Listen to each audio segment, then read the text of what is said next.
రామానాయుడు స్టూడియోలో ఆంధ్ర లైటింగ్ జరుగుతుంటే మీరు సెకండ్ హాఫ్ చూసి ఇది వర్కౌట్ కాదని మీరు చెప్పారు జగన్ గారికి. జగన్ గారు ఏమో అంటే మనం ఏమీ చేయలేమా, కెమెరా ట్రాక్ అయినా యాడ్ చేస్తే సేఫ్ అవుతుందా అని అడిగారు. మీరు అసలు చాలా నిర్మోహమాటంగా వర్కౌట్ కాదని చెప్పారు. మీకు అది రిస్క్ కానీ ఇంకోటి కానీ అనిపించదా? రిస్క్ అని కాదండి, ఇప్పుడు అది కొంతమందికి నచ్చే ఎంతో కొంత ఇతను హెల్ప్ అవుతాడు స్క్రిప్ట్ లో అని చెప్పి నా దగ్గరకు వస్తారు.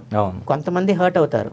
బట్ వచ్చిన వాళ్ళు ఇప్పుడు అంతమంది ఎడిటర్స్ లో మేము ఎందుకు గుర్తున్నామంటే ఇతను ఫ్రాంక్ గా చెప్తాడు అనేది ఉందని నాకు. ఇది నాకు రామానాయుడు గారు చెప్పారు.